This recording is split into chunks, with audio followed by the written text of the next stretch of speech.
More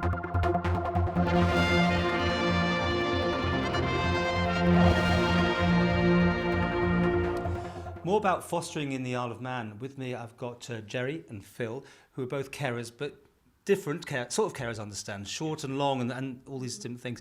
So, Phil, take us through, first of all, your sort of caring. What do you do?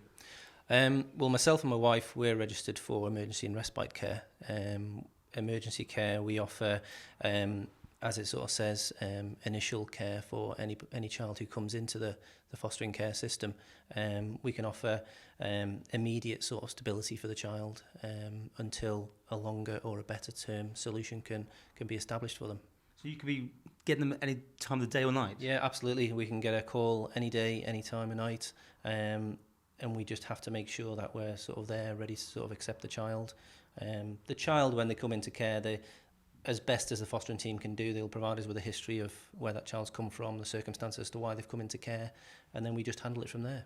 I'm guessing it could be very traumatic for the child, being, if it is the middle of the night or whatever sort of thing, and these strange people in a strange situation. Yeah, absolutely. I mean, for some children, it can be their first time that they've actually gone into the system. There are others who have been in the care system for some time, maybe returned to home, things perhaps haven't worked out and come back into care.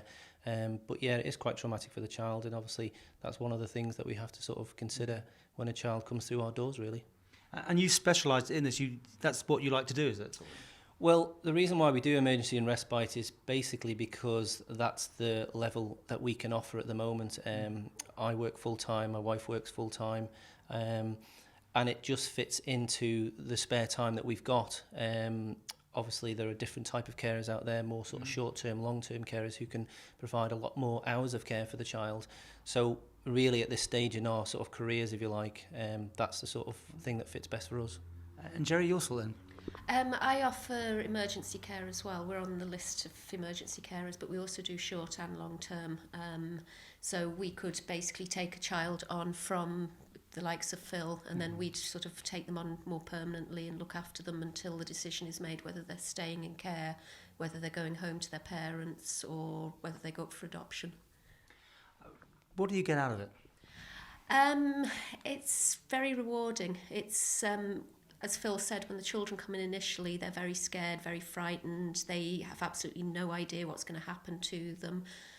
Our job mainly is to help them to adjust to that, to settle, to teach them the boundaries, and just to help them to actually be able to move on with their lives wherever their next step is. Personally, we get a lot out of it. I mean, the children, just seeing them flourish and encouraging them, and it can be challenging. Any child is, but especially a child that's been, the whole world's been turned upside down. They can be very, very stressful for the child, but you've just got to sit back and sort of look at the behaviours more than what's being said, and sort of try and figure out how best to help that child and how best to support them, really. What would you say to people watching this who are thinking about it but aren't quite sure? Well, I mean, it's definitely worth coming along to the open days or just popping into the Fostering First Centre. I'm sure people have got lots of questions. They've maybe thought about it in the past, perhaps sort of put it off. Maybe things like this will hopefully get them to sort of step through the door. But whatever questions they've got, it's always worth popping in. The Fostering First team are always here to answer any questions they've got. And I'm sure there's lots of foster carers out there who, once they've been through the doors and found out a little bit more, will sort of take the step. Okay. Well, the details on the screen, and their phone number is 63 1947 if you want to get more information about being a foster carer in the Isle of Man.